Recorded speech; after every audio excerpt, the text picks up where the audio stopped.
السلام عليكم ورحمة الله وبركاته.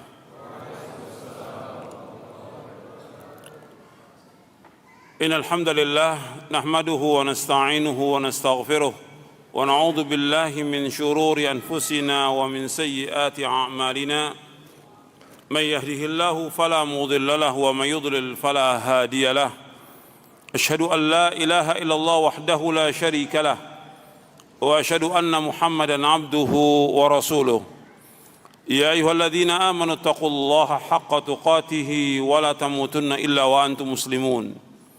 يا أيها الناس اتقوا ربكم الذي خلقكم من نفس واحدة وخلق منها زوجها وبث منهما رجالا كثيرا ونساء واتقوا الله الذي تساءلون به والأرحام إن الله كان عليكم رقيبا. يا أيها الذين آمنوا اتقوا الله وقولوا قولا سديدا يصلح لكم أعمالكم ويغفر لكم ذنوبكم ومن يطع الله ورسوله فقد فاز فوزا عظيما. أما بعد فإن أصدق الحديث كتاب الله وخير الهدي هدي محمد صلى الله عليه وعلى آله وسلم وشر الأمور محدثاتها وكل محدثة بدعة وكل بدعة ضلالة وكل ضلالة في النار.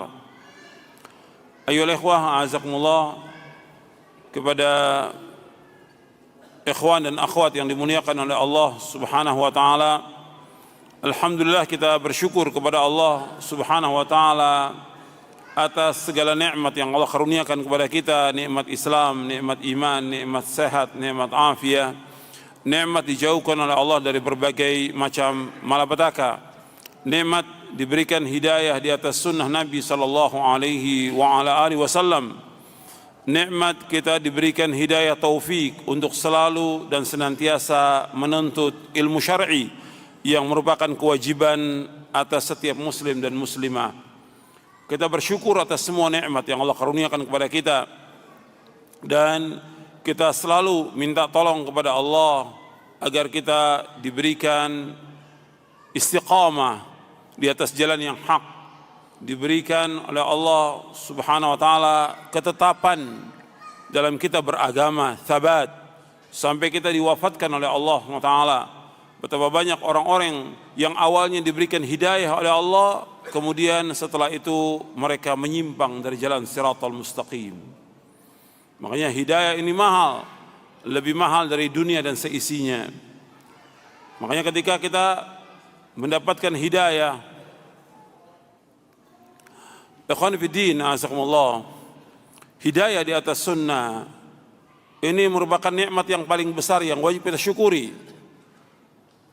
Betapa banyak orang-orang yang diberikan oleh Allah SWT hidayah sunnah, tapi kemudian melenceng dari sunnah ini. Atau juga kita bandingkan nikmat yang Allah berikan kepada kita dibandingkan dengan orang-orang yang belum mendapatkan hidayah di atas sunnah. Mereka yang tidak mendapatkan hidayah atau belum mendapatkan hidayah di atas sunnah, antum bisa lihat kehidupan mereka. Kehidupan mereka dalam kesulitan, dalam kesusahan, tidak mengalami ketentraman, selalu merasa keraguan dan yang lainnya. Tapi ketika orang itu mendapatkan hidayah di atas sunnah, ini nikmat yang luar biasa yang wajib kita syukuri.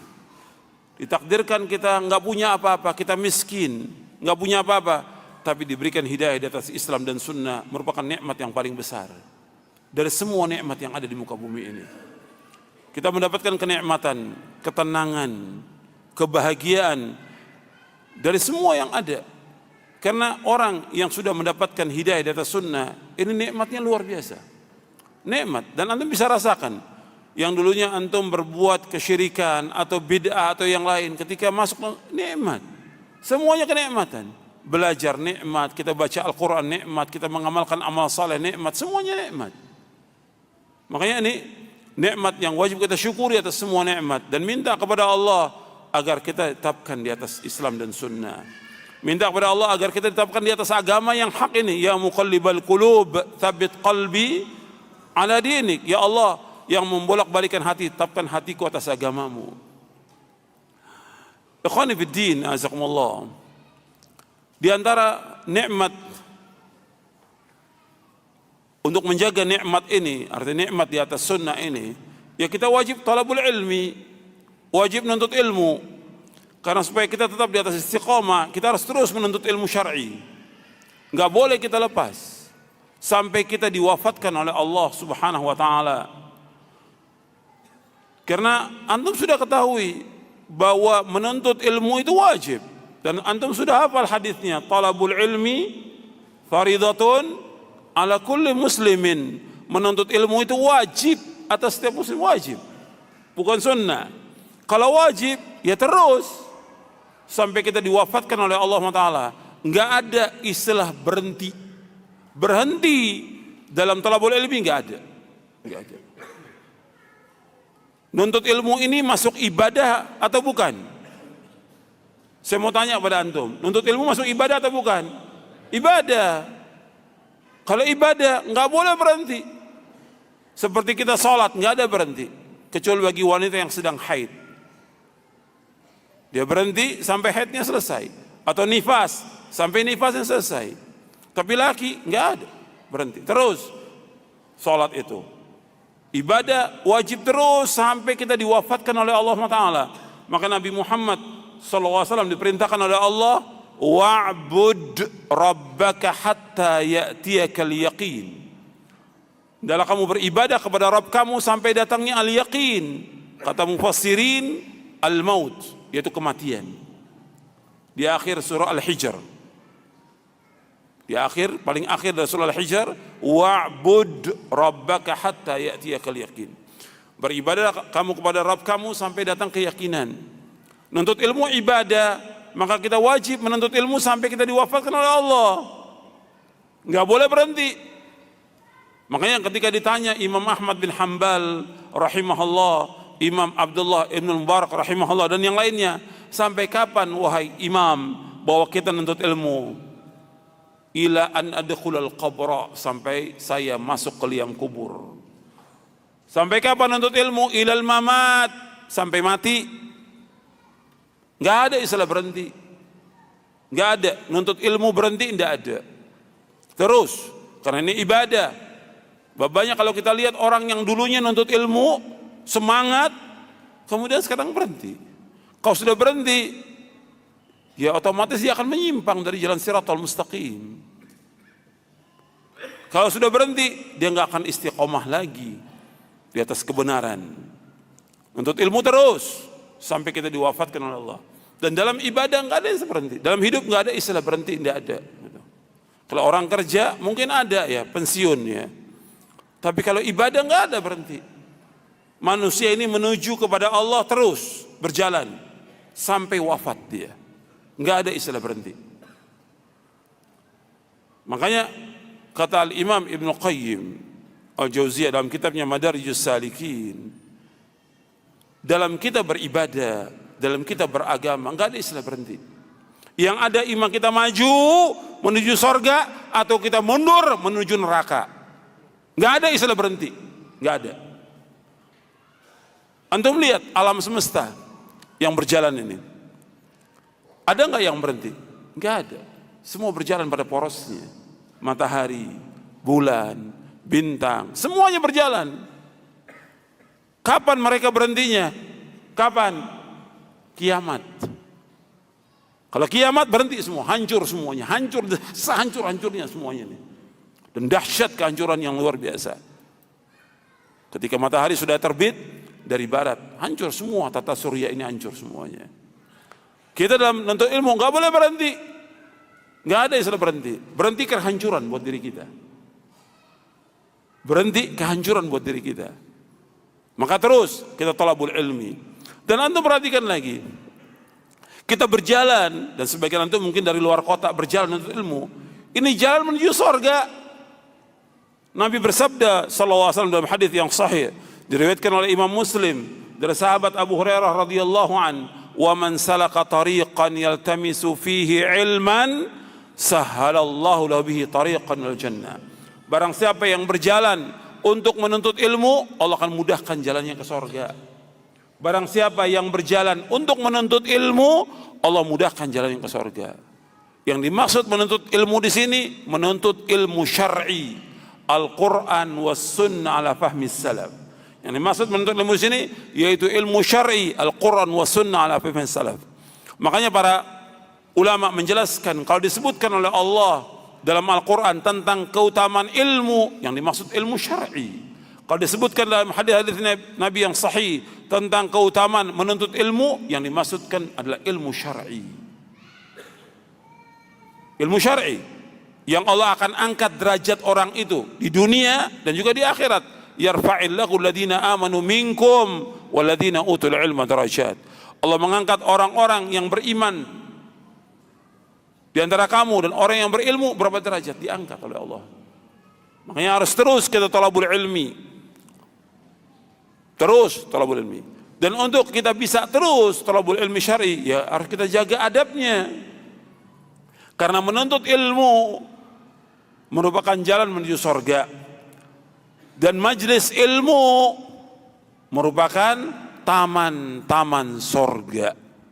Kata Nabi SAW dalam hadis yang hasan, Nabi bersabda SAW, "Idza maratum bi riyadil jannati farta'u." Apabila kalian melewati kebun-kebun surga, kalian diam di situ. Apa kebun surga itu? Hilaquz zikr, yaitu halaqahnya zikir. Yang dimaksud dengan zikir ini majlis ilmu, seperti dijelaskan oleh Atha bin Abi Rabah rahimahullah. Yang dikatakan majlis zikir, majlis ilmu yang menjelaskan tentang Quran, tentang sunnah, tentang tauhid, tentang hukum dan yang lainnya dijelaskan. Makanya kita disuruh oleh Allah bertanya kepada ahlul zikir. Ahlul zikir itu ahlul apa? Ahlul ilmi fas'alu ahlal zikri in kuntum la ta'lamun. Tanyalah kepada ahlul zikir. Ahlul zikir siapa ini? Ahlul ilmi, orang yang berilmu. Jika kalian tidak mengetahui, kita tanya. Makanya majlis ilmu merupakan majlis zikir. Makanya kita kumpul di majlis ilmu di satu rumah dari rumah-rumah Allah, nikmat. Antum duduk di majlis ilmu seperti ini, kenikmatan yang luar biasa. Turun keterangan. Kata Nabi SAW dalam hadis yang tadi juga, yaitu hadis riwayat Muslim dari sahabat Abu Hurairah radhiyallahu an, "Wa majtama qaumun fi baitin min buyutillah yatluna kitab Allah wa yatadarasuna bainahum illa nazalat alaihimus sakinah wa ghashiyat rahmah wa haffathumul malaikah wa dzakarahumullahu fi man indah." Kata Nabi SAW, tidaklah berkumpul satu kaum di satu rumah dari rumah-rumah Allah, dari satu masjid Allah, yang mereka membaca Al-Quran, mempelajarinya di antara mereka, melainkan yang pertama akan turun sakinah, nazalat alaihimus sakinah, wa ghasyiatumur rahmah, dan dia akan diliputi oleh rahmat Allah, wa haffatumul malaika, dikelilingi oleh malaikat, wa dzakarahumullah fi man indah, Allah akan sebutkan dia di antara orang-orang yang berada di sisinya. Jadi antum perhatikan nikmat yang luar biasa. 4, keutamaan kita menuntut ilmu. Turun sakinah, ketenangan, diliputi rahmat Allah, dikelilingi malaikat, malaikat mengelilingi kita dengan sayapnya. Sampai dalam riwayat yang lain disebutkan, hadisnya hasan, "Innal malaikata la tada'u ajnihataha li talibil ilmi ridwan bima yasna'."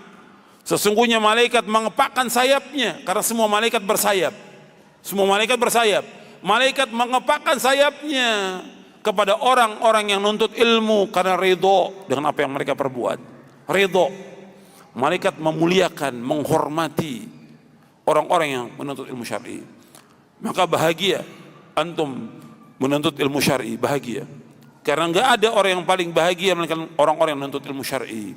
Kata para ulama, orang yang paling bahagia di muka bumi ini adalah orang-orang yang selalu dan senantiasa menuntut ilmu syar'i. Paling bahagia mereka di muka bumi ini. Karena apa? Mereka mendengarkan wahyu Allah, mendengarkan Al-Quran, mendengarkan sunnah Nabi yang sahih, mendengarkan athar para sahabat, mendengarkan tentang hukum-hukum Allah dan yang lainnya. Nikmat. Makanya mereka adalah orang yang paling bahagia. Bersyukur kita menuntut ilmu.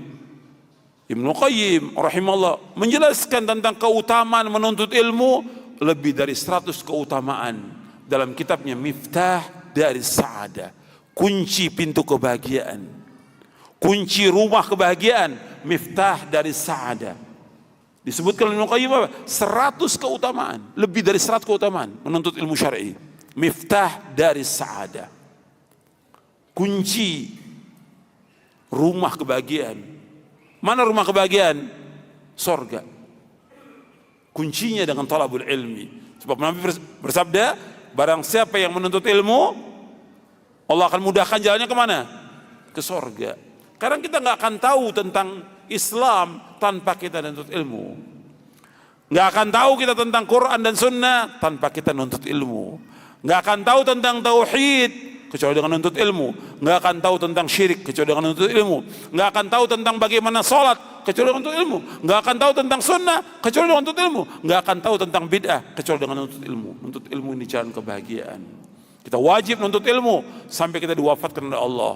Berbahagialah orang yang menuntut ilmu. Makanya Nabi mengatakan kepada orang-orang yang datang, marhaban li talil ilmi. Selamat datang kepada orang-orang yang menuntut ilmu.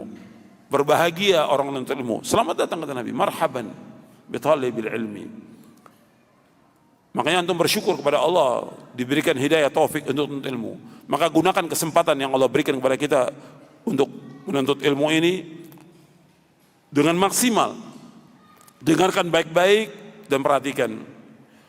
Ikhwani fiddin, azakumullah. Nuntut ilmu ini akan kita dapati, akan kita peroleh dan juga kita bisa memahaminya kalau kita mengetahui adab-adabnya. Sebab adab ini penting.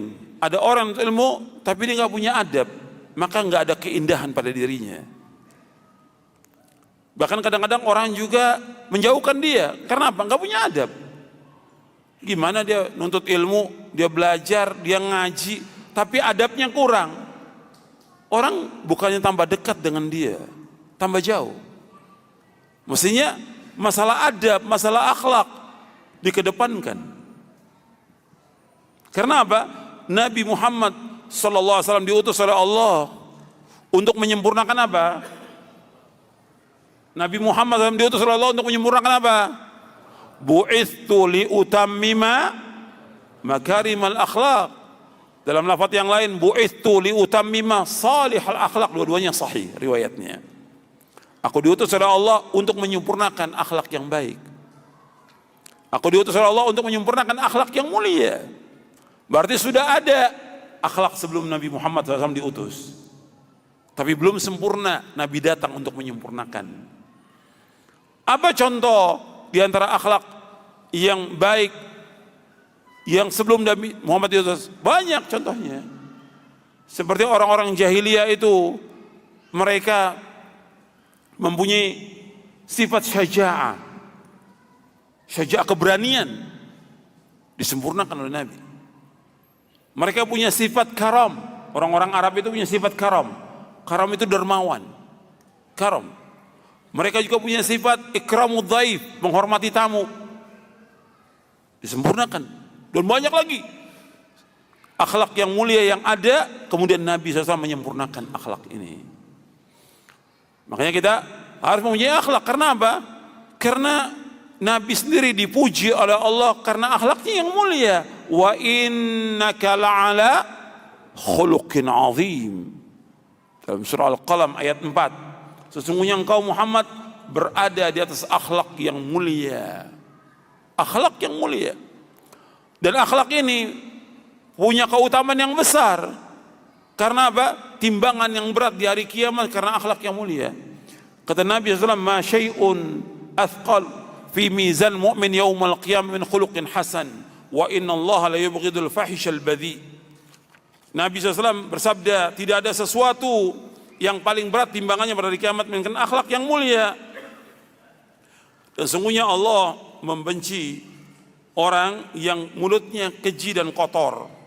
Jadi akhlak yang mulia ini di awal sudah saya bawakan dalam buku Adab dan Akhlak. Kemudian saya bawakan lagi untuk melihat di halaman 8. di buku akhlak dan adab dan akhlak. Itu di halaman 8 saya sebutkan, ma syai'un athqala fi mizanil mu'min yaumal qiyamati min khuluqin hasan wa inna Allah la yubghidul fahishal badhi.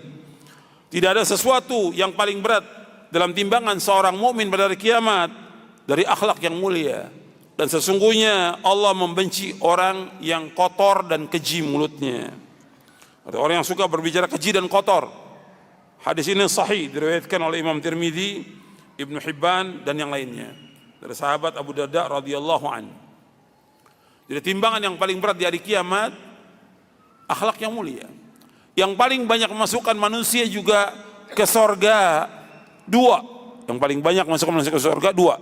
Yang pertama takwa kepada Allah, yang kedua akhlak yang mulia.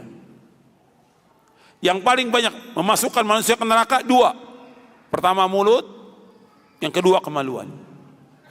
Yang paling banyak memasukkan manusia ke sorga dua. Yang pertama takwa kepada Allah, yang kedua akhlak yang mulia.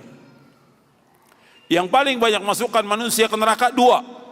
Yang pertama mulut, yang kedua kemaluan. Ini hadis sahih. Dan sering disebutkan di dalam Al-Quran atau hadis bergandengan. Umumnya disebutkan tentang takwa dalam hadis ini dan akhlak yang mulia. Maka takwa berkaitan hubungan manusia dengan Allah. Akhlak yang mulia berkaitan dengan hubungan manusia dengan manusia. Tapi kalau disebutkan sendiri-sendiri, takwa hubungan manusia dengan Allah dan hubungan manusia dengan manusia. Kalau disebutkan akhlak yang mulia sendiri, berarti akhlak yang mulia hubungan manusia dengan Allah dan hubungan manusia dengan manusia.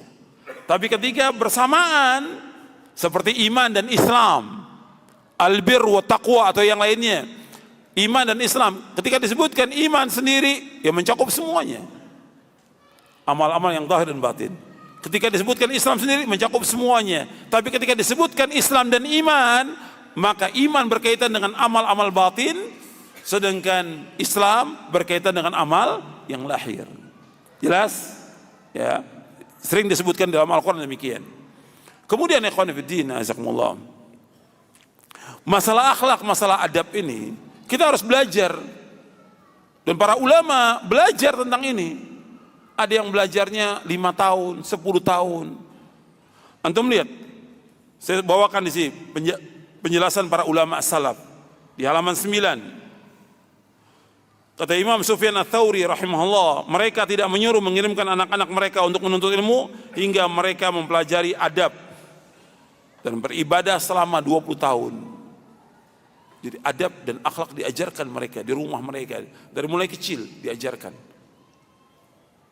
Ya tentang adab kepada orang tuanya, adab berbicara, adab berdoa, adab masuk WC, adab tidur, adab makan, adab yang diajarkan dari mulai kecil.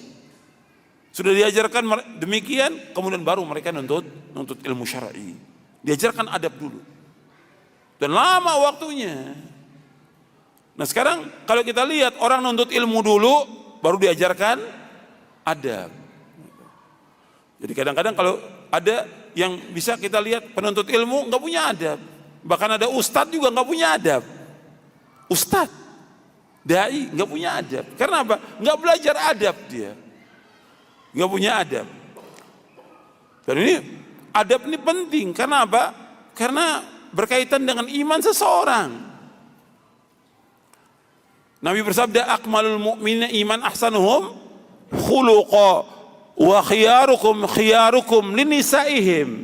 Kata Nabi, orang yang paling sempurna imannya, yang paling baik apanya? Akhlaknya, katanya. Akmalul mu'minina imanan ahsanuhum khuluqa wa khiyarukum linisaihim. Orang mukmin yang paling sempurna iman, yang paling baik akhlaknya. Orang yang paling baik di antara kamu adalah orang yang paling baik kepada istri-istrinya. Ini hadis riwayat Tirmidzi dan juga yang lainnya. Jadi orang yang mukmin yang paling baik imannya, yang paling baik akhlaknya. Berarti menunjukkan apa? Antara iman dengan akhlak mempunyai hubungan yang sangat erat. Iman dengan akhlak hubungan yang sangat erat.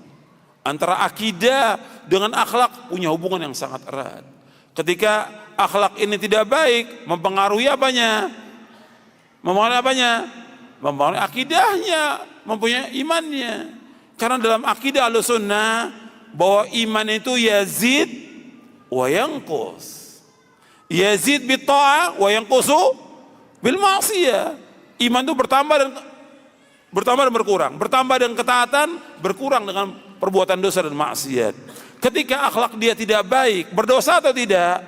Berdosa, mengurangi imannya dia. Umpamanya dia berbicara kepada orang tuanya dengan kasar, dosa atau tidak? Dosa. Mengatakan pada orang tua boleh tidak? Enggak boleh. Allah mengatakan wala taqul lahuma uff wala tanharhuma wa qul lahuma qaulan karima. Jangan kalian mengatakan kepada orang tua perkataan tidak boleh kepada orang tua. Apalagi perkataan yang lain, mencaci maki orang tua, membodohi orang tua, enggak boleh. Wala tanharhuma, jangan kamu menengking orang tua, jangan menghardik orang tua. Wa qul lahuma qaulan karima, katakan kepada orang tua perkataan yang mulia dari semua perkataan. Kita berkata kepada istri kita baik, ya, kepada teman kita baik, kepada teman sekampus baik, kepada teman sekerja baik. Tapi kepada orang tua lebih baik dari semua perkataan yang kita ucapkan di antara manusia. Ingat itu. Kalau kita berkata kepada orang tua, kalau kita berkata kepada orang lain, teman kita atau teman sekampus, ya, atau teman sekerja atau teman perdagangan baik, kita perkataannya bagus. Tapi orang tua coba banyak yang kasar pada orang tuanya, banyak yang kurang adab pada orang tuanya. Kayak antum yang kerja ya di kantor, kalau ada orang masuk atau antum punya dagangan, antum tanya, begitu datang orang itu, apa yang dikatakan kepada dia? Apa yang bisa saya bantu? Iya enggak? Kalimat itu sering diucapkan. Tapi pernah enggak diucapkan kalimat itu kepada orang tua? Orang tua lagi sibuk, repot, enggak pernah diucapkan, Bu, Bapak apa yang bisa saya bantu? Enggak, kabur dia. Lihat orang tuanya kerja sibuk, dia tinggalkan orang tuanya. Iya tidak? Ini enggak punya akhlak. Enggak punya akhlak, enggak punya adab. Apalagi dia sebagai penuntut ilmu. Mestinya kan tawarkan kepada orang tua. Kenapa kepada orang lain dia bisa tawarkan? Dan itu berapa orang yang datang ke dagangannya dia, ke tokonya dia, ke kantornya, apa yang bisa saya bantu? Mesti kan dia tanya. Saya pernah cerita juga di tempat lain. Saya masuk di satu kantor, satpamnya 2 orang mengatakan, Pak, apa yang bisa saya bantu? Saya bilang, sini dua-duanya. Pernah nggak kamu berdua mengucapkan kepada orang tua kamu, Bapak, Ibu, apa yang bisa saya bantu? Belum pernah. Kamu ucapkan kepada orang tua, itu yang terbaik dari semua ucapan. Kamu bantu orang tua kamu. Harus seperti itu. Karena ini masalah akhlak, masalah adab. Yang kadang-kadang dilupakan oleh manusia. Orang yang pertama yang wajib kita perhatikan orang tua kita. Makanya masalah akhlak ini penting. Nanti saya akan jelaskan tentang akhlak kepada Allah, akhlak kepada manusia, akhlak kepada Rasulullah SAW. Yang dijelaskan oleh Ibnu Qayyim Al-Jauziyah. Karena apa? Karena akhlak ini banyak dilalaikan oleh kaum muslimin. Bukan hanya kaum muslimin aja, penuntut ilmu. Begitu juga sebagian dai-nya, sebagian ustadznya. Saya katakan sebagian. Itu nggak punya akhlak, nggak punya adab. Baik dia kepada istrinya nggak punya adab, nggak punya akhlak. Kepada orang tuanya nggak punya adab. Kepada tetangganya nggak punya adab. Padahal dia sebagai orang dai, seorang ustadz. Begitu juga muamalahnya banyak yang nggak beres. Ini masalah adab, ini jaga. Akhlak ini utama, timbangannya berat di hari kiamat. Yang banyak memasukkan manusia ke surga, takwa kepada Allah dan akhlak yang mulia. Maksudnya kita harus meraih ini, bagaimana kita punya akhlak yang mulia. Karena ini jalan menuju surga. Mesti kita hiasi diri kita dengan akhlak, sehingga orang tertarik dengan dakwah kita. Betul ada sebagian yang kita laksanakan dari sunnah Nabi, belum semuanya. Tapi ketika akhlak itu tidak baik, orang menjauh dari kita. Antum melaksanakan sunnah Nabi yang wajib seperti berjenggot atau tidak isbal, ya, Orang senang dengan mengikuti sunnah, tapi ketika akhlak ini tidak baik, omongannya nggak baik, tingkah laku nggak baik, orang nggak simpati, akhirnya apa? Di generalisir, semuanya kena. Kalau salafi nggak punya akhlak gitu. Karena apa? Karena individu tertentu atau ustadz tertentu yang memang nggak punya akhlak atau adabnya kurang, istilahnya qalil adab, padahal akhlak ini mulia. Tanda seorang itu bahagia dengan akhlaknya yang mulia. Kata Imam Ibnu Qayyim, unwan al-adab, kata beliau dalam kitabnya Majlis Salikin, al-adabu unwanu sa'adatil mar'i wa falahihi. Bahwa al-adab unwan, tanda ciri kebahagiaan seseorang dan suksesnya seseorang. Wa qillatu adabihi unwanu syaqawatihi wa bawarihi. Ketika dia kurang adab, unwan sebagai tanda atau ciri, itu dia orang yang celaka. Unwan syaqawatihi wa bawarihi. Penjelasan Al-Imam Ibnu Qayyim Al-Jauziyah tentang masalah adab, beliau menjelaskan dalam kitabnya Madarijus Salikin. Kata beliau begini, wa adabul mar'i unwanu sa'adatihi wa falahihi wa qillatu adabihi unwanu syaqawatihi wa bawarihi. Famastujliba khairud dunya wal akhirah bimithli al-adab wa lastujliba hirmanuha bimithli qillatil adab. Kata Imam Ibnu Qayyim dalam kitabnya Madarijus Salikin, adabnya seseorang merupakan tanda kebahagiaan seseorang dan keberuntungan dan kesuksesan seseorang. Adabnya seorang merupakan tanda kebahagiaan, keberuntungan dan kesuksesan seseorang. Sedangkan qillatu adabi, kurang adabnya dia atau kurang ajarnya dia, itu merupakan tanda celakanya dia dan juga tanda binasanya orang itu. Dan tidaklah diperoleh kebaikan dunia dan akhirat seperti adab. Artinya dengan adab itu orang dapat memperoleh kebaikan yang sangat banyak. Dan tidaklah orang terhalang dari kebaikan dunia dan akhirat seperti orang-orang yang kurang ajar, yang kurang adabnya. Makanya dia terhalang dari kebaikan dunia dan kebaikan akhirat. Kalau orang punya adab, akhlaknya baik, dia disenangi oleh orang. Dan banyak kebaikan yang dia peroleh. Banyak pahala juga yang diperoleh. Dengan adabnya dia kepada orang tua, dapat pahala dia, dapat ganjaran. Orang tua senang kepada dia, orang tua redho kepada dia. Kemudian juga saudaranya juga senang dengan adabnya dia. Orang lain senang. Kebaikan dunia dan juga kebaikan akhirat, dapat ganjaran di akhirat. Karena anak yang baik kepada orang tuanya, anak yang punya adab kepada orang tuanya, anak yang berbakti pada orang tuanya, dijamin dengan sorga. Tapi kebalikannya, anak yang durhaka pada orang tuanya, maka dia masuk neraka. Nabi pernah menyebutkan sallallahu alaihi wasallam tentang anak yang durhaka, dan banyak hadisnya bahwa durhaka pada orang tua, tidak punya adab pada orang tua, termasuk dosa besar yang paling besar setelah syirik. Perhatikan, bahwa durhaka pada orang tua termasuk dosa besar yang paling besar. Kemudian dengan dia dosa besar yang paling besar ini membuat di dunia dia akan diazab, di akhirat akan diazab. Hadisnya sahih riwayat Bukhari dan Muslim berkaitan, hadisnya riwayat Bukhari berkaitan dengan dosa besar yang paling besar. Ketika Nabi menyebutkan akbarul kabair 3 kali, para sahabat mengatakan iya. Maukah aku kabarkan kepada kalian tentang dosa besar yang paling besar? Al Nabi hukum bi akbar kabar. 3 kali Nabi sebutkan. Ketika sahabat mengatakan kulna bala, Nabi menyatakan al-isyraku billah.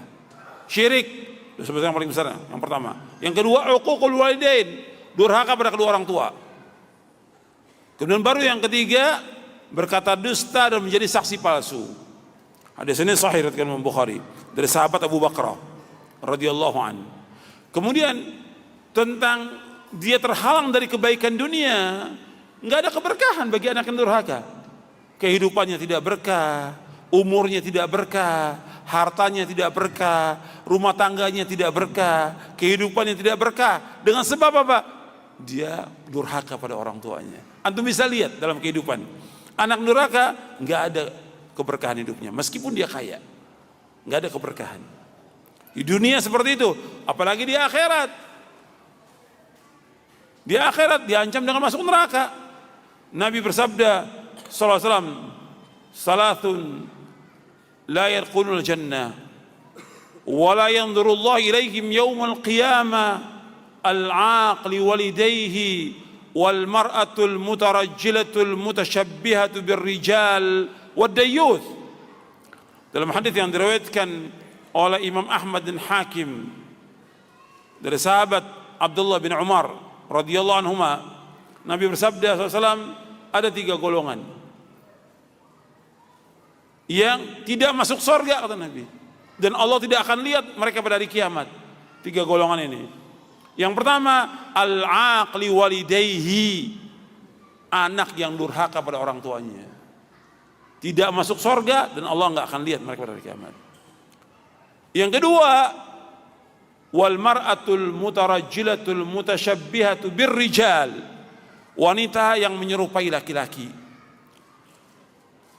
Dan wanita menyerupai laki-laki dilaknat. Wanita menyerupai laki-laki atau laki-laki menyerupai wanita, dua-duanya dilaknat oleh Allah dan Rasulnya sallallahu alaihi wasallam, dilaknat. Yang ketiga, dayyuth. Dayyuth yaitu dalam riwayat Imam Ahmad disebutkan ad-dayyuth alladhi yuqirru fi ahli al-hubth. Ad-dayyuth yaitu kepala rumah tangga yang membiarkan adanya kejelekan dalam rumah tangganya. Umpamanya anaknya pacaran dibiarkan, anaknya berbuat maksiat depan orang tuanya dibiarkan. Ini dayyuth. Yang pertama disebutkan tadi apa? Yaitu anak yang durhaka. Yang jadi syahid di sini yang saya lagi bahas tentang anak yang durhaka pada orang tuanya. Dia di dunia tidak mendapatkan kebaikan, di akhirat pun demikian. Makanya adab ini sebagai tanda kebahagiaan seorang. Makanya kita harus belajar adab, belajar akhlak, dan terus kita belajar. Jadi nggak cukup kita nuntut ilmu saja, tapi harus terus belajar adab, belajar akhlak, supaya kita ditunjuki oleh Allah kepada akhlak yang mulia. Maka di antara doa Nabi SAW, Allahumma hdini li ahsanil akhlaq, la yahdi li ahsani illa anta, wasrif anni sayyi'aha, la yasrifu anni sayyi'aha illa anta. Ya Allah, tunjukilah aku kepada akhlak yang mulia, karena enggak ada yang dapat menunjuki aku kepada akhlak yang mulia kecuali Engkau ya Allah. Dan palingkan aku dari akhlak yang buruk, akhlak yang jelek, karena tidak ada yang dapat memalingkan kecuali Engkau ya Allah. Jadi harus kita mempunyai akhlak yang mulia. Kemudian ikhwani fiddin azakumullah, tentang masalah akhlak ini, intinya itu ada 3 tentang akhlak dan adab ini. Kalau saya bahas dari awal panjang ya, yang berkaitan dengan adab dan akhlak penuntut ilmu. Ketika dia nuntut ilmu itu panjang pembahasannya.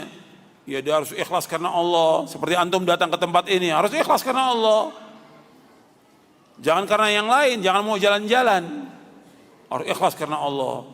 Kemudian juga dia harus berusaha untuk memahami apa yang disampaikan. Nggak boleh dibicara, nggak boleh ngobrol, dia harus diam, dengarkan baik-baik dan diam. Ada di sini, di buku ini ada penjelasan tentang adab itu. Kemudian berusaha untuk memahami apa yang disampaikan. Kemudian berdoa kepada Allah agar diberikan ilmu yang bermanfaat. Seperti antum tiap hari doa. Antum setiap hari setelah selesai sholat subuh, antum semuanya berdoa. Setiap selesai sholat subuh, Allahumma inni as'aluka ilman nafi'a wa rizqan thayyiba wa amalan mutaqabbala. Setiap selesai sholat subuh Nabi berdoa dengan doa ini. Ya Allah, aku mohon kepada Engkau ilmu yang bermanfaat, rezeki yang halal, dan amal yang diterima. Minta ilmu yang bermanfaat. Kemudian diantaranya lagi adab ini menjauhkan dosa dan maksiat. Sebab menghalangi ilmu, kalau antum nuntut ilmu tapi tetap terus berbuat maksiat, terhalang ilmu itu. Imam Syafi'i saja, Imam Syafi'i gurunya Imam Ahmad bin Hanbal, Imam Ahli Sunnah. Imam Syafi'i rahimahullah itu masih kecil sudah hafal Quran 30 juz. Umur 7 tahun sudah hafal Quran. Kemudian 10 tahun belajar. Kemudian setelah itu belajar dengan Imam Malik, hafal Muwatta Imam Malik. Belum lagi yang lainnya. Ketika ada hafalannya sedikit aja yang dia kurang atau lupa, mengadu dia kepada Imam Waqi. Kata Imam Syafi'i, syakautu ila waqi'in su'a hifzi fa arsyadani ila tarkil ma'asi wa'lam anna al-ilma nurun wa nurullahi la yuhda lil 'asi. Aku mengadu kepada Imam Waqi jeleknya hafalanku. Kata Imam Waqi, gurunya Imam Syafi'i rahimahullah, ketahuilah, beliau memberikan bimbingan pada aku, tarkil ma'asi, tinggalkan maksiat. Jangan maksiat. Karena apa? Ilmu ini cahaya, dan cahaya Allah enggak akan diberikan kepada orang yang berbuat dosa dan maksiat. Maka banyak orang-orang yang menuntut ilmu enggak dapat ilmu itu, enggak ada keberkahan ilmu. Sekian lamanya dia menuntut ilmu. Karena apa? Karena banyaknya dosa dan maksiat yang dia lakukan. Itu perkataan Imam Syafi'i kepada Imam Waqi ada di buku ini, ada di buku ini. Makanya kita berusaha untuk terus meninggalkan perbuatan dosa dan maksiat. Kita harus takut kepada Allah, bukan hanya di dunia, tapi juga nanti di akhirat. Nabi Muhammad SAW, sebagaimana Allah firmankan dalam surah Al-An'am, Qul inni akhafu in asaitu rabbi adzab yaumin azim. Katakanlah, aku takut kalau aku berbuat maksiat kepada Rabbku, maka Allah akan memberikan azab yang pedih di hari kiamat nanti. Takut Nabi Muhammad SAW. Maka di antara pokoknya ilmu, perhatikan nih, pokoknya ilmu takut kepada Allah. Perhatikan itu. Aslul ilmi khasyatullah, kata Imam Ahmad bin Hanbal. Kata Imam Ahmad bin Hanbal, aslul ilmi khasyatullah. Pokoknya ilmu takut kepada Allah. Dan itu yang disebutkan juga oleh Imam Ibn Rajab Al-Hambali dalam kitabnya Fadlu Ilmi Salaf, tentang perkataan Imam Ahmad, bahwa pokoknya ilmu adalah takut kepada Allah. Dan juga dikatakan oleh Abdullah bin Mas'ud radhiyallahu an, sebagaimana diriwayatkan oleh Imam Ahmad dalam kitabnya Az-Zuhd, laisal ilmu bi kathratir riwaya walakinnal ilma al khasyatu. Bukannya ilmu itu banyaknya riwayat, bukan, tapi ilmu itu bagaimana takut dia kepada Allah Taala. Kalau dia takut kepada Allah, maka dia akan tinggalkan perbuatan dosa dan maksiat. Makanya antum belajar, nuntut ilmu, antum sebagai dai berusaha terus untuk meninggalkan perbuatan dosa dan maksiat. Karena kita banyak dosa dan banyak maksiat. Maka kalau dia terus menuntut dia maksiat, terhalang dia dari barokahnya ilmu, terhalang dari barokahnya ilmu itu. Jadi ikhwan fillah, azakumullah, ini perhatikan tentang adab dalam thalabul ilmi, tinggalkan maksiat. Nanti adab lagi, kita harus catat apa yang disampaikan, kita harus mengamalkan apa yang disampaikan, karena ilmu untuk diamalkan. Maka orang yang paling miskin adalah orang yang nuntut ilmu tapi dia nggak mengamalkan. Ilmu ini untuk diamalkan, bukan tujuan akhir. Maka Allah akan memberikan ganjaran, pahala dan sorga dengan sebab apa yang mereka amalkan. Tilkal jannatul lati urithumuha bima kuntum ta'malun, bukan ta'lamun, ta'malun. Itulah surga yang diwariskan kepada kalian dengan sebab apa yang kalian amalkan. Kemudian setelah itu disampaikan ilmu ini kepada keluarga. Pertama kali istri, anak, keluarga kita. Sampaikan ilmu ini, tapi dengan cara yang baik. Dan masih banyak lagi yang lain tentang adab. Kemudian ikhwan fillah, jazakumullah, di bab yang ketiga saya jelaskan tentang adab ini. Antum lihat di halaman 61. Di halaman 61 antum lihat. Adab itu dijelaskan oleh Imam Ibnu Qayyim. Secara umum adab dibagi menjadi 3 macam. Yang pertama, adab kepada Allah tabaraka wa ta'ala. Kemudian yang kedua, adab kepada Rasulullah SAW. Yang ketiga, adab sesama makhluk. Ya, adab kepada Allah, kita wajib untuk mengesahkan Allah, wajib mentauhidkan Allah, wajib menjauhkan segala macam perbuatan syirik. Makanya orang-orang kafir, orang-orang musyrik, mereka tidak punya adab kepada Allah. Orang-orang kafir, orang-orang musyrik nggak punya adab kepada Allah. Orang yang mentakwil sifat-sifat Allah nggak punya adab kepada Allah. Allah sebutkan dalam surah Az-Zumar, "Wa ma qadarullah haqqa qadrih, wal ardu jami'an qabdatu yaumal qiyamah, was samawati matwiyatun bi yamini subhanahu wa ta'ala amma yusyrikun." Allah berfirman dalam surah Az-Zumar, dan mereka tidak menghargai Allah, tidak memuliakan Allah, tidak menghormati Allah dengan sebenar-benar pengagungan dan penghormatan. Padahal bumi itu digenggam di tangan Allah pada hari kiamat, dan langit itu dilipat di tangan kanannya Allah. Langit dilipat tangan Allah. Was samawati matwiyatun bi yaminihi subhanahu wa ta'ala amma yusyrikun. Maha suci Allah dari apa yang mereka persekutukan. Orang-orang kafir musyrik enggak menghargai Allah, enggak menghormati Allah. Orang-orang yang berbuat maksiat tidak menghargai Allah. Orang-orang yang mentakwil sifat Allah tidak menghargai Allah. Makanya kita wajib mentauhidkan Allah dengan tauhid rububiyah, uluhiyah, asma wa sifat. Insyaallah ini besok kita akan bahas insyaallah tentang makna syahadat yang antum harus paham tentang makna syahadat. Insyaallah besok saya akan bahas tentang syahadat. Bagaimana tentang makna la ilaha illallah, antum harus paham sebagai seorang muslim, harus paham.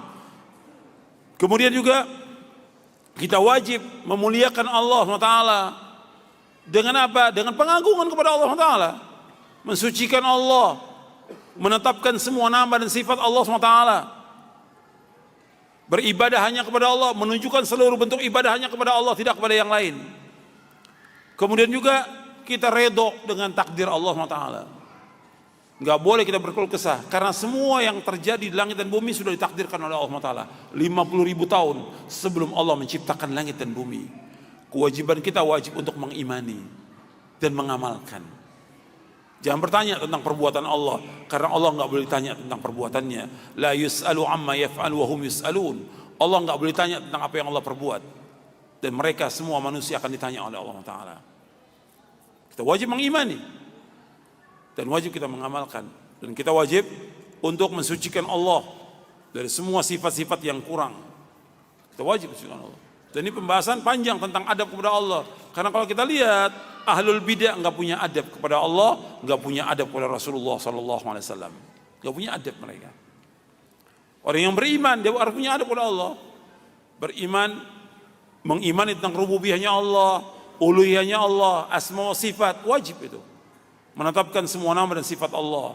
Enggak boleh mengingkari, enggak boleh mentakwil, enggak boleh menyamakan Allah dengan makhluknya, dan tidak boleh menanyakan tentang bagaimana sifat Allah. Kita wajib menetapkan semua nama dan sifat Allah yang Allah sebutkan dalam Al-Quran dan yang disebutkan oleh Rasulullah SAW. Dan kita wajib menafikan apa yang Allah nafikan. Kita wajib menafikan yang Allah nafikan. Seperti Allah menafikan dalam ayat yang antum sudah hafal semuanya, lam yalid walam yulad walam yakul lahu kufuwan. Allah menafikan Allah tidak melahirkan, Allah tidak lahirkan. Allah enggak punya anak, Allah enggak punya bapak. Kemudian walam yakul lahu kufuwan, Allah tidak ada yang sama dengan Allah, enggak ada yang setara dengan Allah, enggak ada yang sebanding dengan Allah, tidak ada sama sekali. Allah menafikan. Allah juga menafikan dalam ayat yang antum sudah hafal semuanya, la ta'khuduhu sinatun wala naum. Allah tidak pernah disentuh oleh ngantuk selama-lamanya. Azali wa abadi. Allah enggak pernah ngantuk. Wala naum. Allah enggak pernah tidur selama-lamanya. Allah enggak butuh makan, Allah enggak butuh minum selama-lamanya. Azali wa abadi. Allah enggak pernah capek, enggak pernah lelah selama-lamanya. Wa ma massana min lughub. Kita wajib mensucikan Allah dengan semua sifat yang Allah sebutkan dan menafikan apa yang Allah dan Rasulnya nafikan. Ini adab kepada Allah Taala. Terutama adab bagaimana kita menunjukkan seluruh bentuk ibadah hanya kepada Allah. Iyyaka na'budu wa iyyaka nasta'in. Kepada Engkau Allah, ya Allah kami beribadah, hanya kepada Engkau ya Allah kami mohon pertolongan. Ini adab, dan panjang kalau kita bicara tentang adab kepada Allah. Saya sebutkan hanya sedikit aja di sini di buku ini, hanya ringkasan aja tentang adab kepada Allah. Kemudian adab kepada Rasulullah SAW. Adapun Rasulullah, kita wajib beradab pada beliau, mengimani beliau, kemudian mentaati beliau. Jadi mengimani beliau, mentaati beliau, kemudian juga kita wajib untuk menjauhkan apa yang beliau larang. Kita wajib ittiba kepada beliau. Kita wajib untuk beribadah menurut apa yang beliau syariatkan. Kita wajib ittiba, nggak boleh kita berbuat bid'ah. Ini adab Rasulullah. Kalau kita lihat, sebagian umat Islam nggak punya adab Rasulullah. Karena apa? Nggak ittiba kepada beliau. Disanjung-sanjung Nabi, dipuji-puji, tapi nggak ittiba.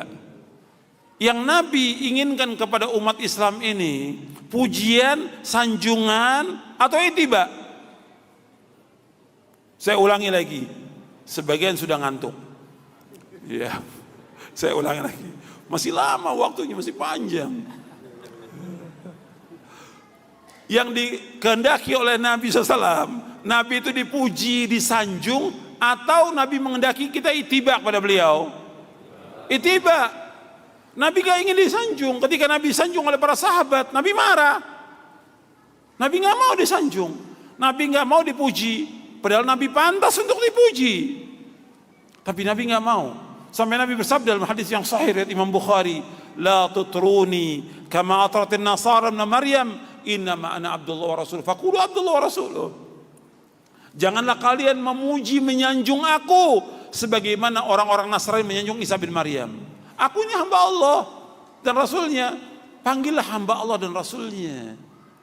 Yang Nabi kehendaki kepada kita ittiba, mengikuti beliau, bukan memuji, menyanjung. Artinya dengan perbuatan kita ittiba, mengikuti beliau, jejak beliau, mentaati beliau, menjauhkan larangannya. Ini ittiba namanya. Kalau pujian, sanjungan gak ada manfaatnya. Pujian, sanjungan gak ada manfaat. Apa pujian kepada Allah tapi gak ibadah kepada Allah, gak ada manfaatnya. Pujian kepada Nabi tapi gak ittiba kepada Nabi, gak ada manfaatnya. Bahkan dia melanggar syariat dengan berbuat-buat bid'ah dan yang lainnya. Gak boleh. Orang yang berbuat bid'ah gak punya adab kepada Rasulullah Sallallahu Alaihi Wasallam.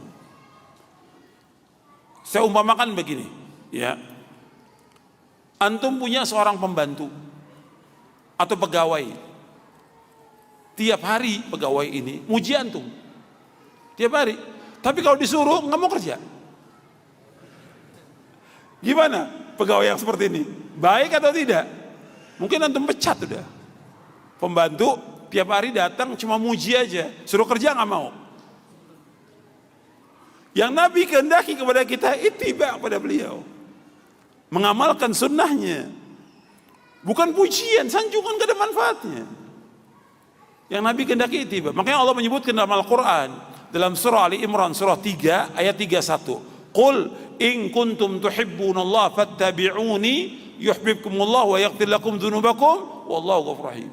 Katakanlah, seandainya kamu cinta kepada Allah, ikuti aku. Ikuti siapa? Ikuti siapa? Ikuti Rasulullah. Bukan ikuti ustadz, bukan ikuti dai, bukan ikuti syekh, bukan ikuti imam. Allah mengatakan, Qul in kuntum tuhibbunallaha fattabi'uni yuhibbukumullah. Seandainya kamu cinta kepada Allah, ikuti aku, ikuti Rasulullah. Niscaya Allah akan cinta kepada kamu dan Allah akan mengampuni dosa kamu. Allah Maha Pengampun dan Penyayang. Yang wajib kita ittiba Rasulullah. Dan ingat, perhatikan ini. Tolong perhatikan. Seandainya kita mengikuti sunnah Nabi SAW, menyalahi orang banyak, kita diikuti sunnah Nabi. Di kampung kita orang berbuat bid'ah, kita ikuti sunnah Nabi SAW.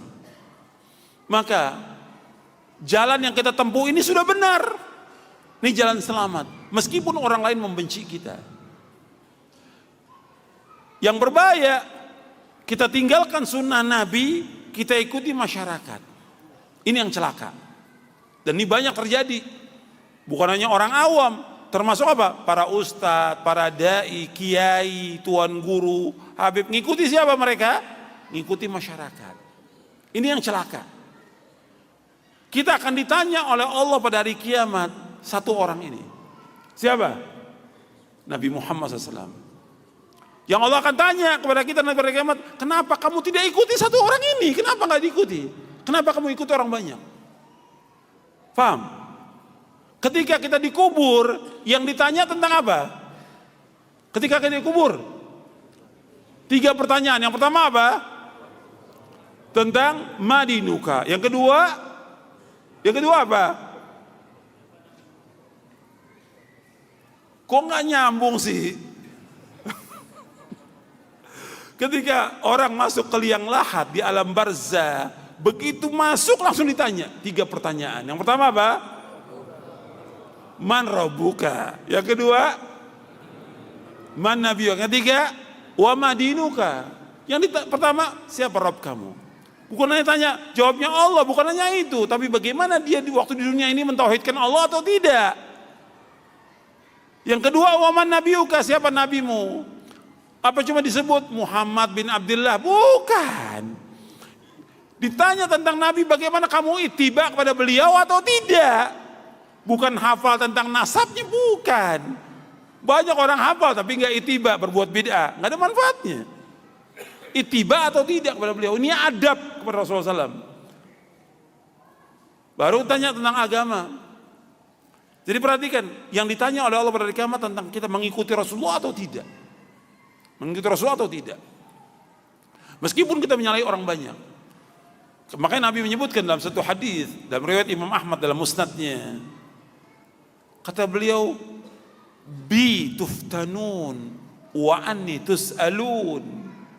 Bi tuftanun, kata Nabi, kalian akan difitnah dengan aku, dan kalian akan ditanya tentang aku, kata Allah. Kata Nabi SAW, kalian difitnah tentang aku. Kalau kita bicara tentang fitnah kubur, apa yang dimaksud fitnah kubur? Fitnah kubur. Fitnah kubur apa? Pertanyaan tadi yang dikatakan fitnah kubur itu, 3 pertanyaan itu namanya fitnah kubur. Perhatikan tuh, kalau disebutkan fitnah kubur, berarti pertanyaan tentang 3 pertanyaan di alam kubur. Jelas? Ya, perhatikan. Dan ada dalam kitab-kitab akidah pembahasannya. Nanti anda baca lagi syarah akidah Ahlussunnah wal Jamaah. Kalau dibilang fitnah kubur, arti pertanyaan tentang 3 pertanyaan, itu namanya fitnah kubur. Bi tuftanun, kata Nabi, kalian akan terfitnah dengan aku. Akan ditanya. Wa an itu salun, dan kalian akan ditanya tentang aku. Di dalam kubur akan ditanya, dan nanti di akhirat akan ditanya. Maka perhatikan itu, kita wajib untuk mengikuti Rasulullah SAW. Allah menyebutkan, falanas alladzi ursila wa nas al mursalin. Kami akan tanya orang-orang yang diutus kepada mereka, dan kami akan tanya para rasul. Nanti pada hari kiamat akan ditanya kita. Maka ada Rasulullah jaga dengan ittiba pada sunnahnya. Banyak saya sebutkan di sini di bab yang keempat tentang mengimani beliau, mentaati beliau, meneladani beliau, wajib ittiba pada beliau. Kemudian dianjurkan kita untuk banyak salawat kepada Rasulullah sallallahu alaihi wasallam. Membanyakkan salawat kepada Rasulullah sallallahu alaihi wasallam. Kemudian juga tidak boleh membuat salawat-salawat yang bid'ah, dan kita nggak boleh berbuat bid'ah, nggak boleh. Karena yang pertama kali mengatakan semua bid'ah sesat itu siapa? Rasulullah SAW. Yang mengatakan pertama kali semua bid'ah sesat Rasulullah SAW. Maka nggak boleh kita berbuat bid'ah, nggak boleh. Kullu bid'atin dhalalah wa kullu dhalalatin finnar. Dan semua bid'ah sesat, nggak ada dalam Islam bid'ah yang hasanah, nggak ada. Nggak ada dalam Islam, semua bid'ah sesat. Kemudian bab yang kelima itu saya sebutkan tentang adab kedua orang tua. Ini panjang saya sebutkan ini. Tadi sebagiannya sudah saya sebutkan. Dan nanti antum bisa lihat hadisnya tentang adab kepada kedua orang tua. Kita harus punya adab kepada orang tua, nggak boleh durhaka pada orang tua. Saya sebutkan hadisnya. Nanti antum bisa lihat hadis yang tadi saya sebutkan, saya bacakan tentang dosa besar yang paling besar ada di sini di halaman 82 itu. Begitu juga orang yang tidak masuk surga, la yadkhul jannata aqun la yadkhul jannah aq wala mudminu khamar wala mukadzibu qadar. Enggak akan masuk surga orang yang durhaka pada orang tuanya, peminum khamar, dan juga orang yang mendustakan takdir. Kemudian juga adab kepada diri kita, dan adab-adab yang lain yang harus kita perhatikan. Nanti antum baca ini panjang, waktunya kita nggak cukup ya untuk membahas semuanya. Cuma saya jelaskan, adab pada diri kita, antum harus punya adab sebagai seorang muslim, seorang mukmin. Kita ini harus punya adab untuk tafakuh agama ini, mempelajari agama. Ini adab kita. Belajar dengan adab-adabnya. Sebab banyak orang yang dia sebagai seorang muslim atau muslimah nggak belajar. Maka kita lihat heran, kita melihat kaum muslimin, kenapa mereka nggak belajar? Kenapa mereka nuntut ilmu? Apakah mereka bisa ngamalkan Islam ini tanpa nuntut ilmu? Nggak mungkin. Nabi aja belajar dengan malaikat Jibril berapa tahun? Berapa tahun? Selama turunnya wahyu berapa tahun? 23 tahun. 23 tahun. Turun wahyu kepada Rasulullah SAW. Kita lebih daripada itu untuk belajar agama ini. Banyak yang belum kita tahu. Maka orang-orang yang gak belajar, bagaimana dia dapat ilmu dia? Dia sibuk dengan kerja, dengan kuliah, dengan dagang, dengan yang lainnya. Seandainya mereka kuliah, tetap wajib belajar ilmu agama, wajib. Dia sebagai dosen wajib belajar ilmu agama, wajib.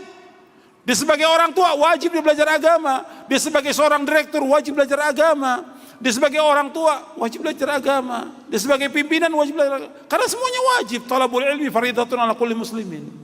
Maka kita lihat orang-orang belajar ilmu pengetahuan tentang dunia ini, tahu dia semuanya, sampai detail, sampai teliti, tapi tentang akhirat nggak tahu. Antum lihat, yang bawa mushaf antum lihat dalam surah Ar-Rum, surah 30 ayat 7. Allah berfirman, ya'lamuna zahiran min hayati dunya wa hum 'anil akhirati hum ghafilun. Mereka tahu apa yang nyata dari kehidupan dunia, tahu ini.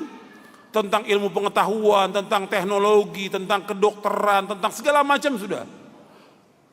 Tentang kimia, fisika, tentang segala macam sudah. Belajar mereka semuanya, teliti. Tapi apa? Mereka lalai dari kehidupan akhirat. Ya'lamuna zahiran minal hayati dunya wa hum 'anil akhirati hum ghafilun. Mereka lalai dengan akhirat. Sekarang yang membawa manusia ke surga ilmu apa? Ilmu syar'i. Dia wajib belajar. Sampai disebutkan oleh para mufassirin tentang ayat ini. Kalau ditimbang, kalau dulu kan mata uang itu logam gini, dinar dan dirham, mata uang emas dan perak. Sampai kalau ditumbukkan itu dinar dan dirham, tahu dia timbangannya berapa gram, tahu dia. Tapi tanya tentang wudhu nggak tahu dia. Tanya tentang wudhu, tentang sholat nggak tahu dia. Tentang tauhid nggak tahu. Banyak nggak yang begitu? Banyak. Termasuk dosen-dosen antum juga banyak yang nggak tahu itu. Ya. Suruh wudhu, nggak tahu dia. Gimana cara wudhu yang benar nggak tahu. Tapi kalau jelaskan tentang ilmu pengetahuan luar biasa sudah, luar biasa. Padahal yang wajib yang mana? Yang fardu ain yang mana? Ilmu syar'i yang fardu ain setiap individu. Adapun tentang ilmu pengetahuan, kedokteran, teknologi, itu termasuk fardu apa? Kifayah. Kalau sebagian sudah dapat, ya sudah, yang lain gak wajib. Tapi kalau ilmu syar'i semuanya wajib. Hatta yang belajar, hatta dosennya, hatta profesornya wajib belajar ilmu agama, wajib. Ini kewajiban adab pada diri kita sendiri. Ini banyak yang gak tahu. Kita wajib tafaqquh fid din. Karena kita semua ingin masuk surga. Jalannya, kata Nabi Muhammad SAW, dengan menuntut ilmu syar'i. Kita lihat sahabat-sahabat yang besar, kibarus sahabah belajar, para tabi'in belajar, para imam. Apa antum lihat para imam tiba-tiba jadi begitu aja? Imam Hanafi, Maliki, Syafi'i, Hambali dan yang lainnya. Belajar puluhan tahun belajar sampai mereka jadi orang alim. Kita wajib belajar. Meskipun kita enggak menjadi seperti ulama, tidak, tapi kita wajib tahu tentang agama ini. Seperti kita tentang mentauhidkan Allah, menjauhkan syirik, wajib tahu. Menjalankan sunnah, wajib tahu. Kita berumah tangga, wajib kita tahu. Kita sholat, kita wajib tahu tentang sholat. Tentang sholat aja banyak yang orang belum tahu. Masih banyak lagi yang lainnya. Masih banyak yang lainnya. Jadi juga ketika imam baca ayat sajadah, dia harus takbir untuk sujud itu. Sehingga makmum juga ikut takbir untuk sujud ayat sajadah. Dan ini sunnah. Bacaannya juga kita hafal. Masih banyak yang lain kalau kita bahas banyak yang lain yang perlu dibahas. Tentang sholat aja banyak yang banyak manusia belum tahu. Gitu. Makanya perlu belajar. Jangan merasa, wah saya udah nuntut ilmu, udah selesai. Baca lagi. Para ulama kalau baca kitab itu, ada yang menamatkan sampai 50 kali namatkannya. Sampai 50 kali. Kita 1 kali belum tamat, sudah dakwah. Jadi harus tamatkan lagi. Kemudian ikhwan fillah, jazakumullah. Di antara adab yang perlu kita perhatikan terhadap diri kita ini harus banyak membersihkan hati kita. Karena hati kita ini banyak yang kotor,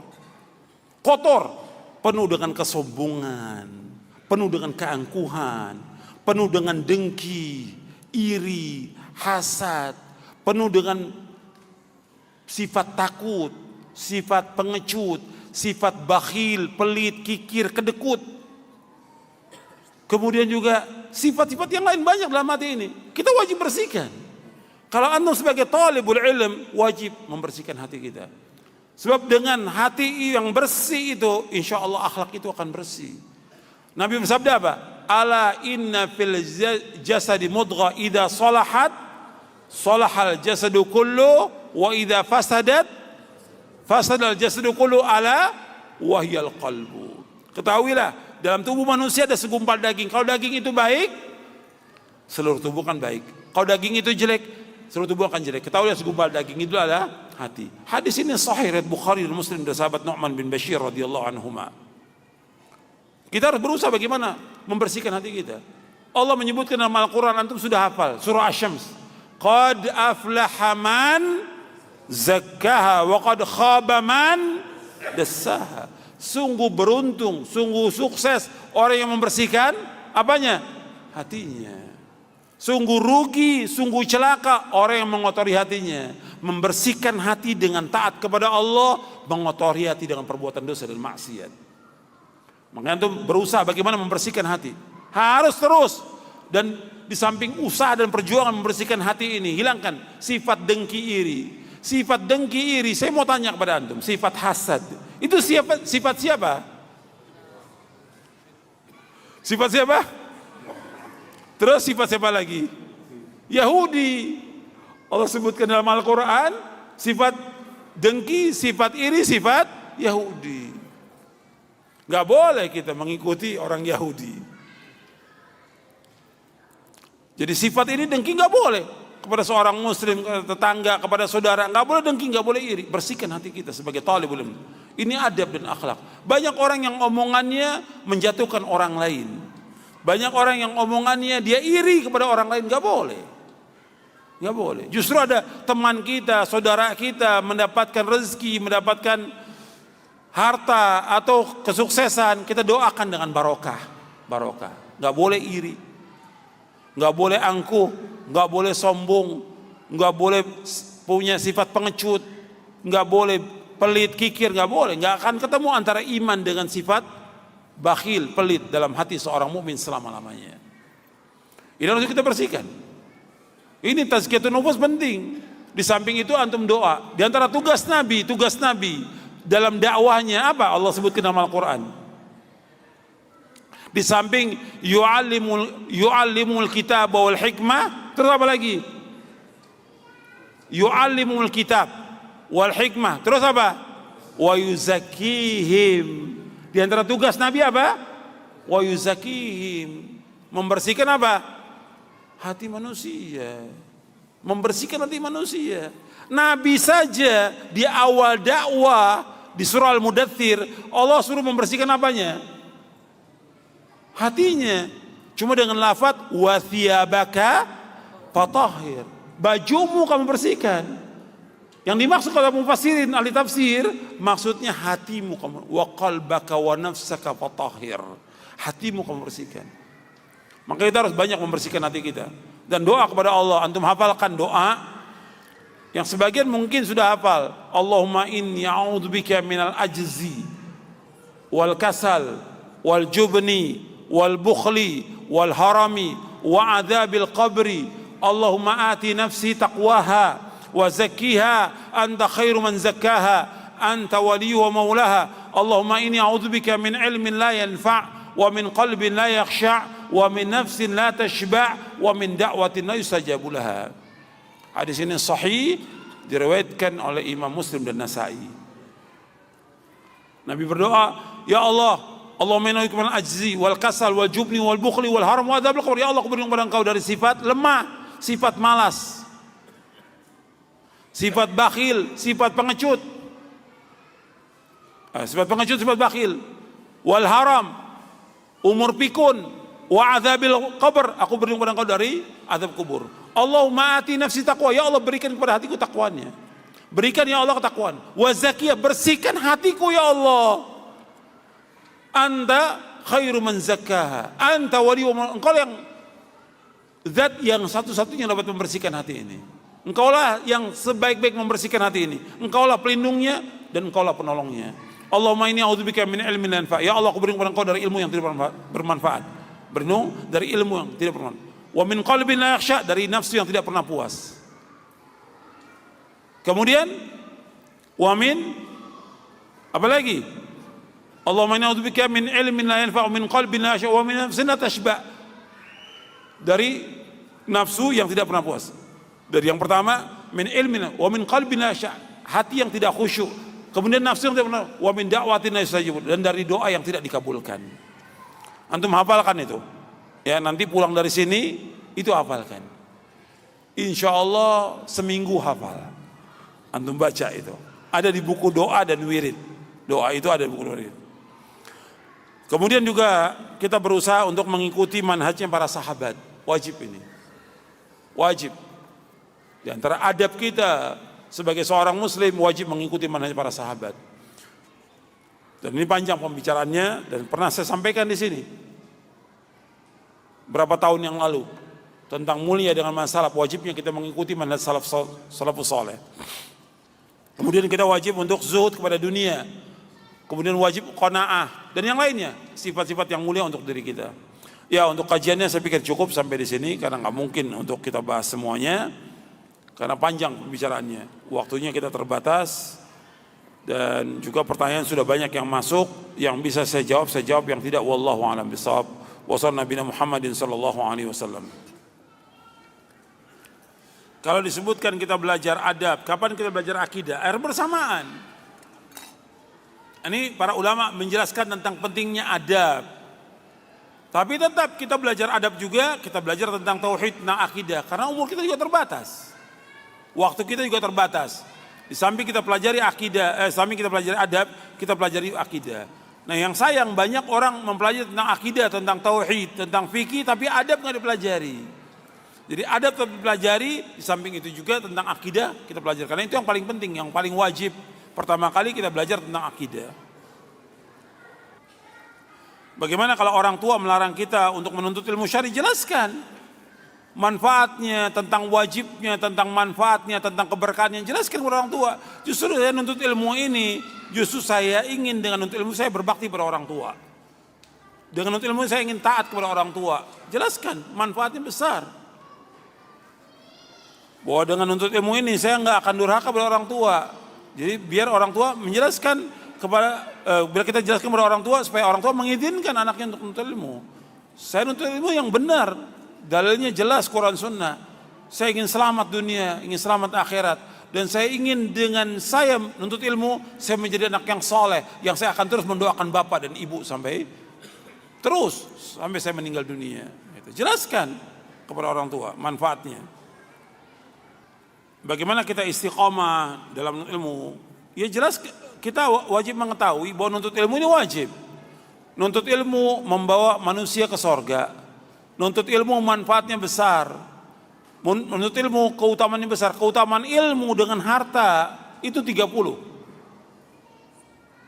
Keutamaan ilmu dengan harta lebih utama ilmu daripada harta 30. Disebutkan oleh Ibnu Qayyim dalam kitabnya Miftah dari Sa'adah.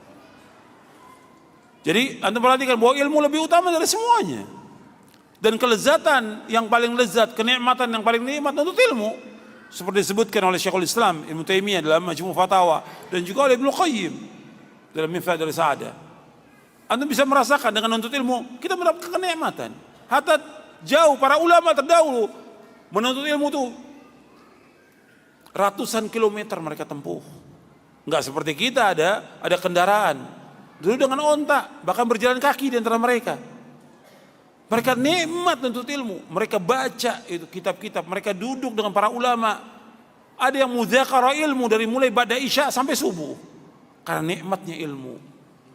Nah kita ini belum merasakan itu. Maka terus sampai kita merasakan nikmatnya ilmu itu. Maka para ulama kadang-kadang baca itu sampai 12 jam mereka baca. Karena nikmatnya ilmu. Kita baru 1 jam, setengah jam aja udah gak betah. Ya. Coba terus sampai kita merasakan nikmatnya ilmu.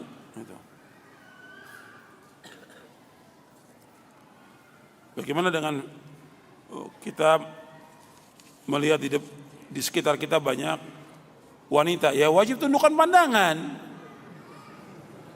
Ketika Ali dan Jabir bertanya kepada Nabi tentang bagaimana kalau kita bertemu dengan wanita, isrif basarak, palingkan pandanganmu, tundukkan pandanganmu. Kan Allah memerintahkan demikian dalam surah An-Nur, disuruh tundukkan pandangan kita.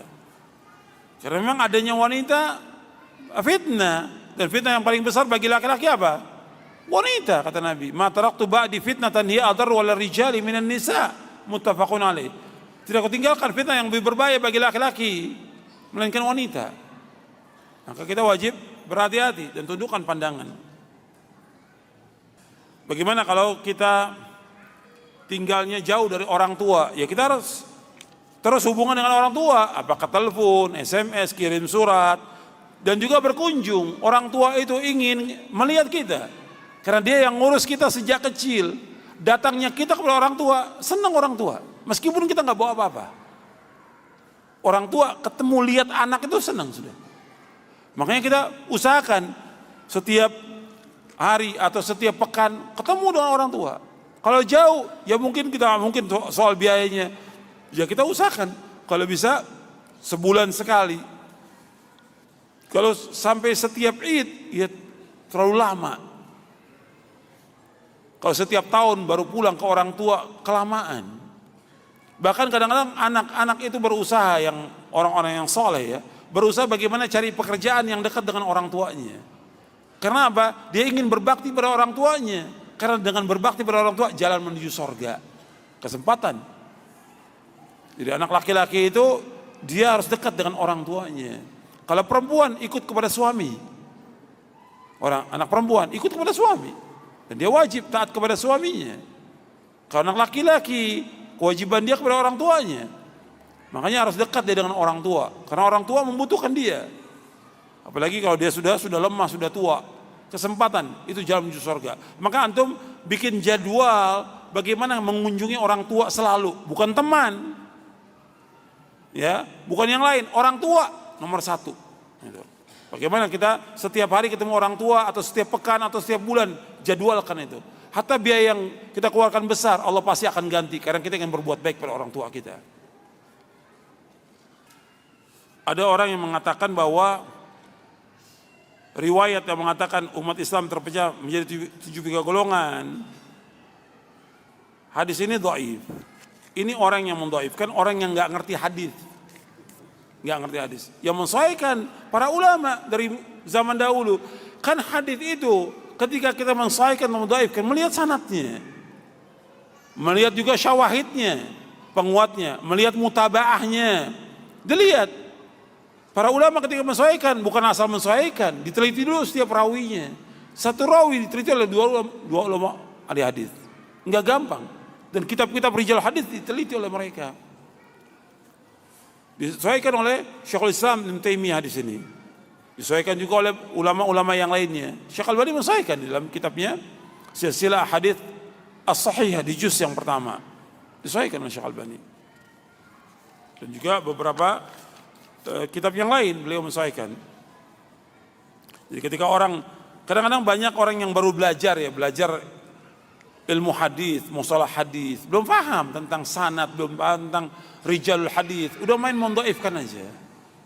Kita harus belajar. Dan ini lama waktunya, belajar ilmu hadis ini lama. Bukan setahun 2 tahun. Ya kurang lebih sekitar 15-20 tahun lah. Itu. Belajar kita mendalami tentang ilmu hadis ini, enggak gampang.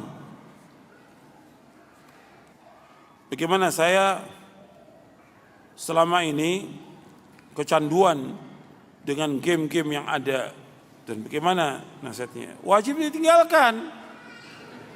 Wajib ditinggalkan. Kok antum sudah sebagai penuntut ilmu sibuk dengan permainan, nonton, nggak ada manfaatnya. Dan waktu kita ini banyak habis terbuang dengan permainan, dengan nonton, dengan segala macam. Hatta antum menggunakan HP, udah banyak antum terbuang waktu antum. Bukan nggak boleh gunakan HP, karena untuk SMS, untuk yang lain banyak sekali yang habis waktu kita. Padahal kalau antum hitung waktu antum seperti itu dengan baca Al-Quran, sedikit baca Al-Quran, paling cuma berapa menit kita baca Al-Quran. Baca hadis cuma berapa menit, baca kitab atau buku yang bermanfaat berapa menit. Tapi habis waktu untuk telepon, terima telepon, waktu juga habis untuk SMS dan yang lain, untuk WA dan segala macam, sudah habis waktu kita. Belum tambah lagi dengan main game dan segala macam, habis waktu. Kan kata Nabi SAW, min husni islamil mar'i tarkuhu ma la ya'ni. Kebaikan Islam seorang meninggalkan apa?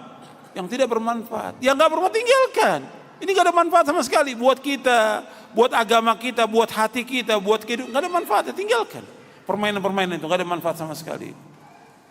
Jadi antum tinggalkan. Antum harus berusaha dan berjuang dan mohon kepada Allah agar mampu untuk meninggalkannya.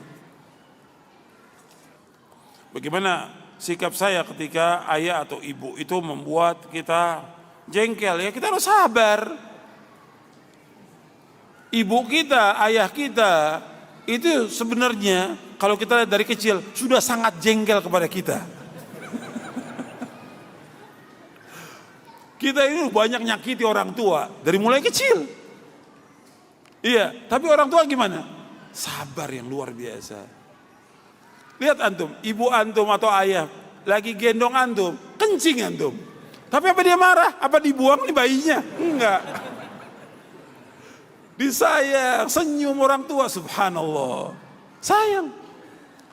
Antum coba, bagaimana antum bayangkan bagaimana orang tua itu di saat kita masih kecil, digendong, diberikan makan, kita kencing diceboki oleh orang tua, buang air besar diceboki. Kita butuh makan dicari, kita sakit dibawa. Orang tua nggak jengkel, sabar.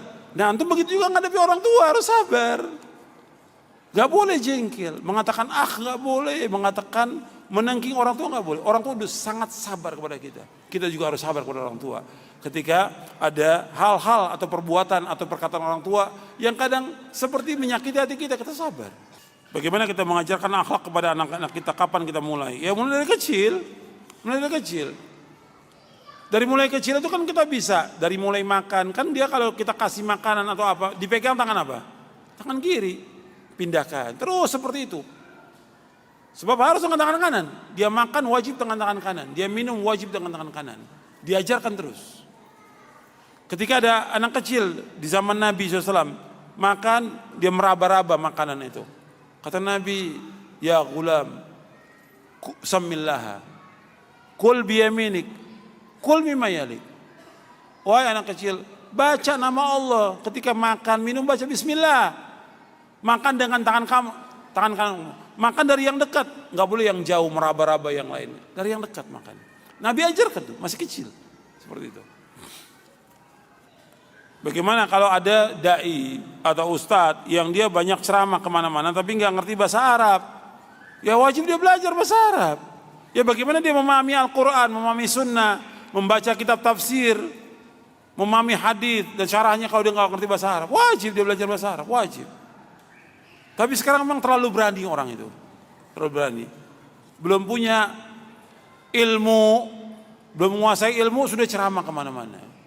Dia boleh memberikan nasihat untuk siapa? Pertama untuk dirinya, yang kedua untuk istrinya, yang ketiga untuk anaknya. Karena dia wajib menjaga diri dan keluarga dari api neraka. Ya ayyuhalladzina amanu qu anfusakum wa ahlikum nar. Adapun untuk orang lain, dakwah, ya orang-orang yang berilmu, nggak boleh orang yang tidak berilmu berdakwah, nggak boleh dalam Islam, tidak boleh. Sekarang banyak yang terjadi demikian. Seperti yang di televisi, banyak yang ngerti agama, ceramah. Bahkan agama ini dihinakan oleh mereka. Penodaan agama kalau antum lihat di televisi itu. Penghinaan kepada agama.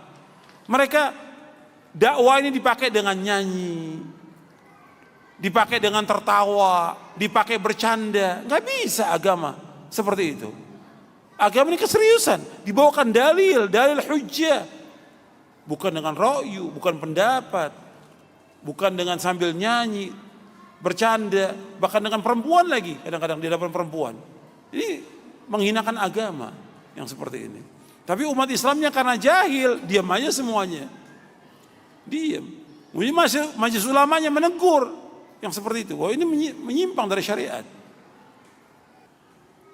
Bagaimana adab dan akhlak seorang menuntut ilmu dalam menasihati seorang ustadz yang tidak punya akhlak? Artinya enggak, umpamanya dicontohkan diantaranya tidak salam kepada orang, tidak mau memberikan salam. Ya diingatkan. Mungkin dia lupa, diingatkan. Tapi tetap, saya juga bawakan di buku ini tentang adab kita kepada seorang guru. Guru ini punya jasa yang besar. Bahkan kalau kita sandingkan antara orang tua dengan guru, orang tua hanya mampu melahirkan, tapi belum tentu orang tua mampu untuk mendidik anak ini mentauhidkan Allah, mengerjakan sunnah. Tapi guru, dia mendidik anak ini paham tentang tauhid, paham tentang sunnah, menjauhkan syirik, menjauhkan bid'ah, paham tentang agama. Makanya guru mempunyai keutamaan. Nggak boleh kita hinakan guru atau ustaz itu punya jasa yang besar. Dia juga sebagai orang tua. Bahkan Imam An-Nawawi, perhatikan, Imam An-Nawawi di dalam kitabnya Tahdzibul Asma wal Lughat di juz yang pertama, kata Imam An-Nawawi rahimahullah bahwa guru itu abaun fid din. Guru, ustaz, aba fid din, yaitu orang tua dalam agama. Orang tua dalam agama. Jadi guru-guru kita, syekh-syekh kita itu aba fid din. Bahkan adanya guru itu merupakan jalan yang membawa kita kepada Allah. Kita bisa tahu, kita bisa dekat dengan Allah, kita bisa beribadah karena guru yang mendakwakan kita. Makanya nggak boleh kita melecehkan guru atau menghinakan guru, nggak boleh. Wajib kita hormati guru itu. Ada saya sebutkan di buku ini. Kita wajib memuliakan guru kita.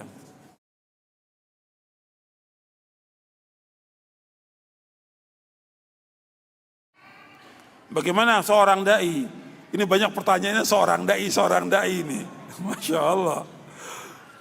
Ya, bagaimana seorang dai yang berdakwah tapi dia masih banyak berbuat maksiat?